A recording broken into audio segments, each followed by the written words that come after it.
Several weeks ago, I needed to get away from my routine and the demands and stresses of my responsibilities. Fortunately, I was able to do that.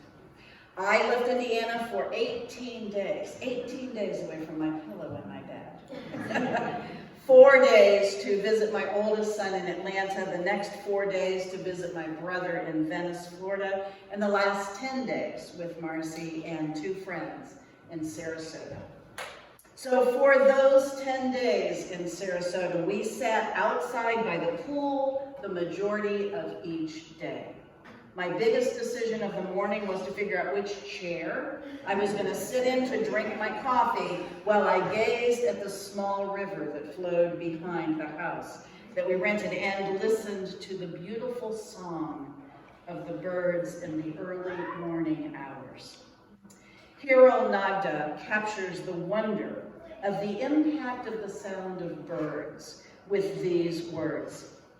Birds chirping around you is a beautiful realization that life is incredibly good. Let this sound be a gentle break in your routine. I watched the river for hours. We experienced over 20 alligator sightings during those 10 days. The alligators never came up out of the water, never got up on the banks, never threatened us. But they came and looked at us every day, and we felt like we had developed a kinship with them.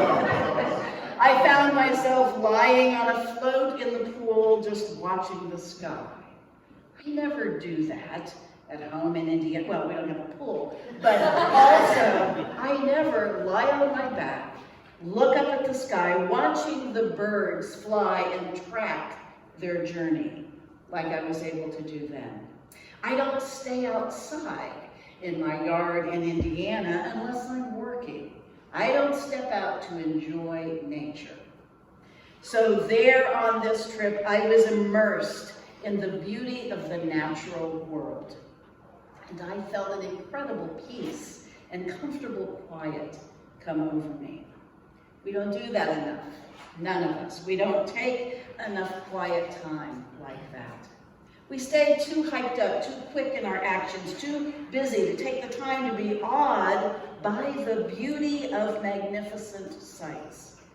I'm not even sure that our culture actually values that. First of all, many people in the American workforce don't even take all of their available vacation time. According to Time magazine, the average U.S. worker takes 1 less week of vacation now than 20 years ago. And 55% of all people in the workforce decline to use all of the paid time off that their jobs offer. What is wrong with us? Nuts, okay? I also know firsthand that even when we have downtime, we don't always use it wisely or use it in a way that helps us relax or de-stress. When we're working on a project or struggling to solve a problem or an issue at work or in our relationships, it is sometimes best to just stop from time to time. Stop focusing on the problem and step away from it. Not taking a break is apparently a timeless problem. Even in the Bible, there is a passage that speaks to the need to take a break. The apostles then rendezvoused with Jesus and reported on all they had done and taught. Jesus said, "Come off by yourselves. Let's take a break and get a little rest." For there was constant coming and going. They didn't even have time to eat. So they got in the boat and went off to a remote place by themselves. Now let's stop and think about this a minute. Even Jesus needed a break from the people he was serving. What does that suggest about how the rest of us might need also to take a break? We all experience times in our lives in which we are crazy busy. We can't find peace. We're not getting enough sleep, not eating well. We're burning the candle at both ends and running out of steam. There is no energy for creativity, or for reflection when we are in a state like that. All we're doing is surviving. We're putting one foot in front of the other just to get everything done. And when all we can think about is what we have to do next, we are not living our best life. We're focused on the negative. We're focused on duties. We're focused on activities. And when we do that, we start to spiral out of control and into, sometimes, depression. But if we can take a break from the negative aspects of our lives, we can gain perspective which allows us to stop the spiral. One of the most effective experiences that helps us to stop spiraling out of control is feeling a sense of awe. According to psychology professor Dasher Keltner, awe has the power to make us feel small, thereby inspiring humility. So we take a vacation and we go look at something much bigger than we are. We peer over the ocean and we take in the breeze and we look at the awe of the size. We look at the mountains and we feel their age and their ruggedness. We marvel at the expanse of prairie land. We take time to watch the sun rise and set, and we breathe. Breathing is good. It means we're alive, and deep breathing is healing. I want you to take a breath with me. I want you to deep down, just do a little deep breathing thing. Do it again.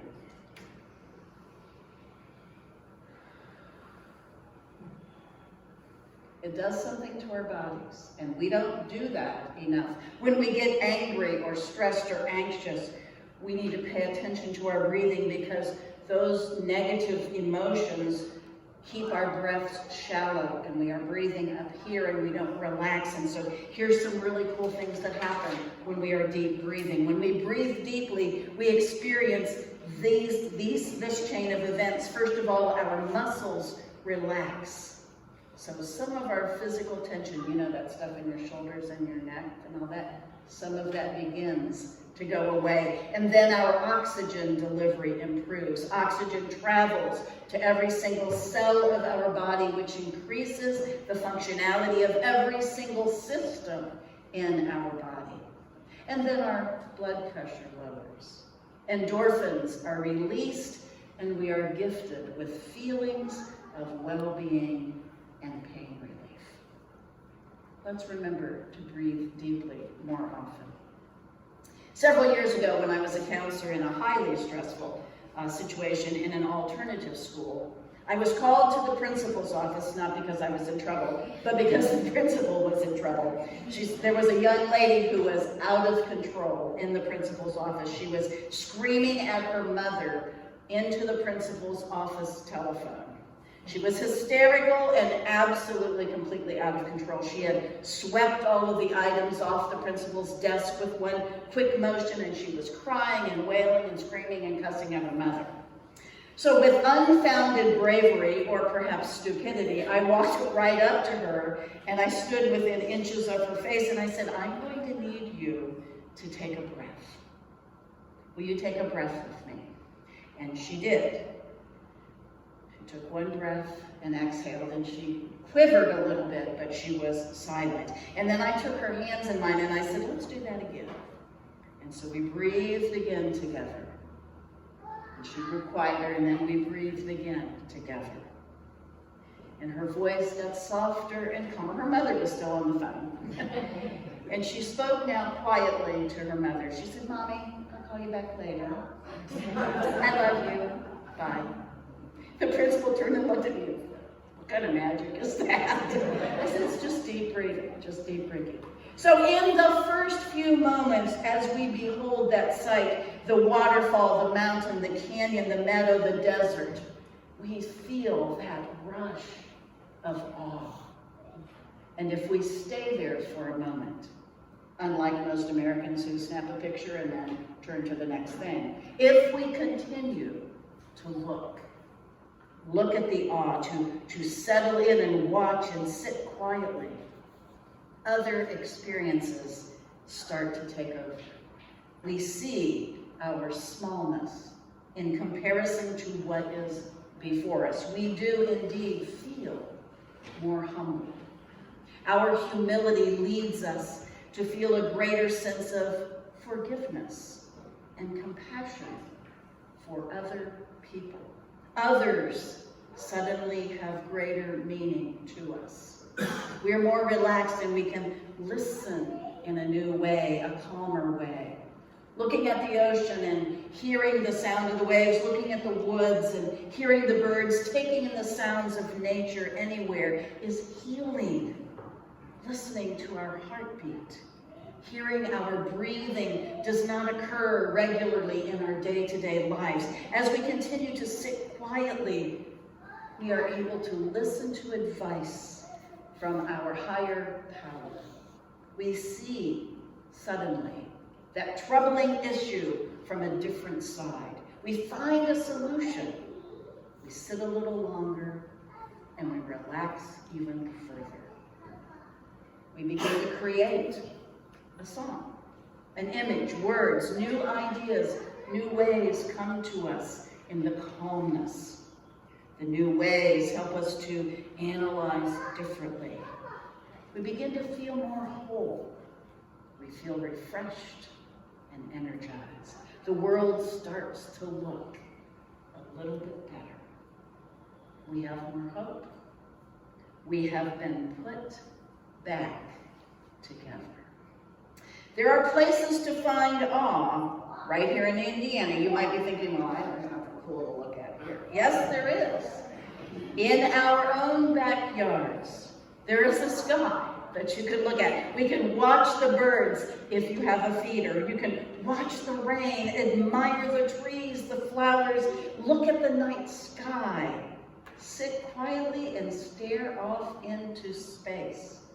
The key is to marinate in the quiet, listening for the sounds outside of the noise, inside our heads.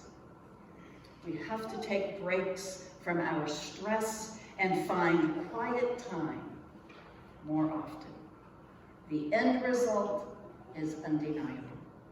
We get a break from stress, our creativity is ignited, and it's an opportunity for God to put us back together.